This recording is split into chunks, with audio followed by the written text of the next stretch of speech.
stay right there.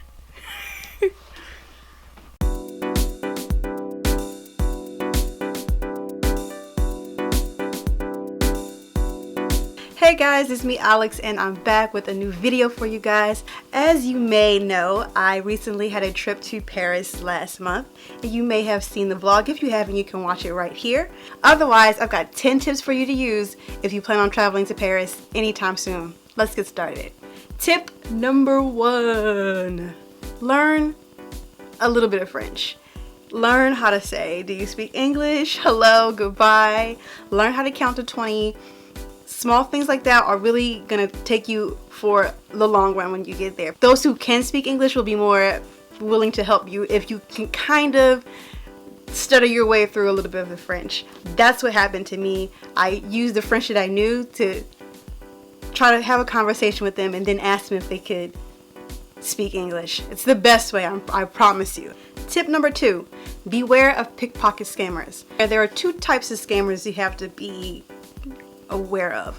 The first kind, there'll be people who are waiting around who will come up to you and say, can you sign for this, for which is weird already because they don't even tell you what you're signing for. They're just asking, can you sign something? So meanwhile, one person will come up to you and ask you, can you sign this? And then another person who is in cahoots with them will come behind you or something and pickpocket you for your wallet or your phone or something like that. So beware of those people. Don't sign anything. Just no, keep walking, keep walking, keep walking, keep walking. Second tip.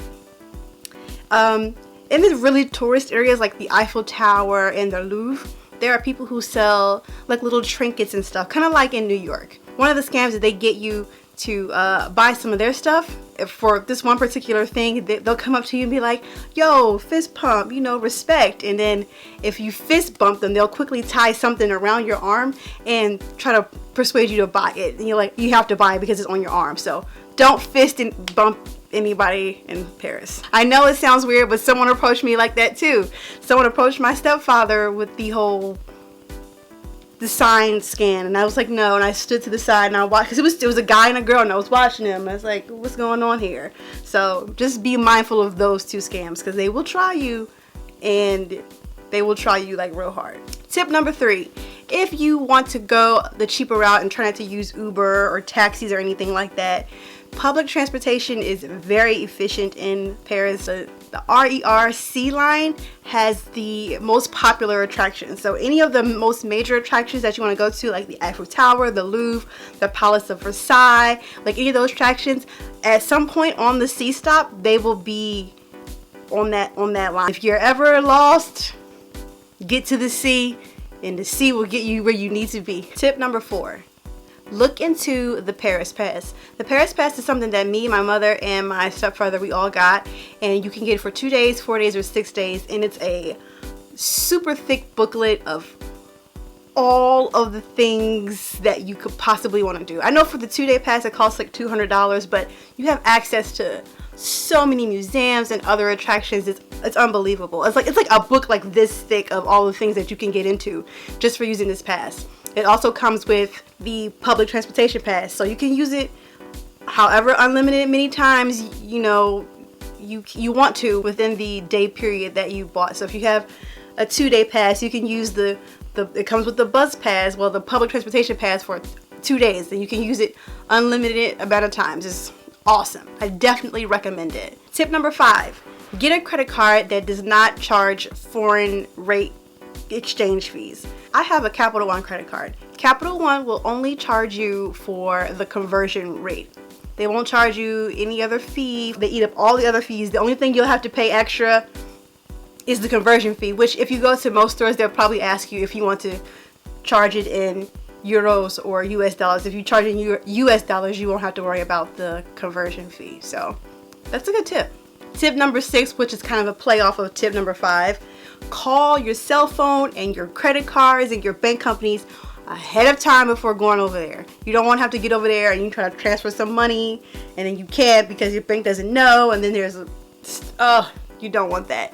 You don't want that. Call them ahead of time, at least maybe 2 to 3 weeks before, and let them know. I know, like with my cell phone plan, when I have a Sprint international calling, the international plan itself was free and it was only 20 cents a minute per phone call, but data was free and texting was free. So just call your company. You never know. I thought we were going to have to pay like a 200 something for the international plan, but it was free. So it doesn't hurt to call and just let them know that you'll be out of town for however long you'll be out of town. Tip number 7, the Eiffel Tower is the most popular attraction in the city, obviously, and you should buy your tickets online ahead of time. And I say this because there's not a time where the line to get in isn't long. We got to Paris a day late due to a snowstorm, so we couldn't use our Eiffel Tower tickets for the next day. They wouldn't let us transfer them over. So we were going to go buy some more tickets for that night, and the line was just like so far down the street. We were like, we're not going to do this. Buy your tickets online, and if you can, buy them to the very, very top. More than likely, you'll have to buy your tickets to the second floor and then buy your top floor tickets on the second floor, which I don't understand, but yeah. Tip number 8. I know that, as being Americans, we are kind of like picky as far as food and whatnot. The food is very different in France, but I will say give it a try. We had a continental breakfast at one of the cafes.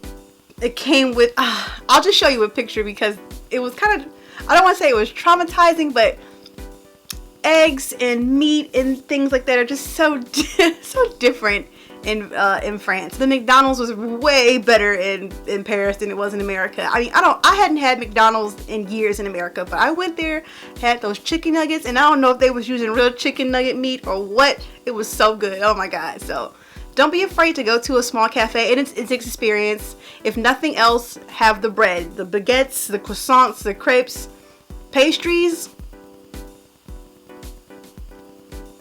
That's their thing. Tip number 9, take a walking tour. There are a plethora of walking tours available for people who want to take them in the city. We did a movie set in Paris walking tour. We got to see the Devil Wears Prada, where she's in France with that guy and they're like lovey-dovey around this tree. Like, we were on that street, I got to touch that tree. Like, it was really cool. You get like hidden history and other little knickknacks about the city that you wouldn't particularly learn online through a walking tour. So I highly suggest a walking tour. Bring your really good shoes because your feet gonna hurt, but they are so worth it. And the walking tours last like anywhere from like 3 to 5 hours. I'm like, who was walking?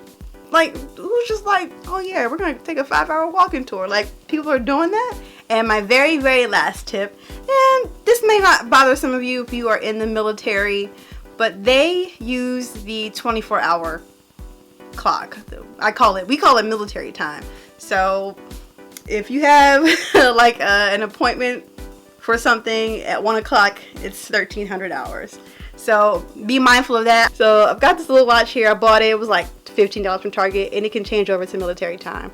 So that's kind of something you should have, especially if you're not familiar with military time, and you're like, you get a ticket for something, and you're like, your appointment's at 1800. You're like, 1800 was at 6 o'clock? Like, yeah, and nobody got time for that. So get yourself a nice little cheap watch that you can switch to military time rather easily, and that way you can be on time for all of your appointments and things like that. I hope this video was really helpful for you. If you're going to Paris soon, you will love it. The people are really nice.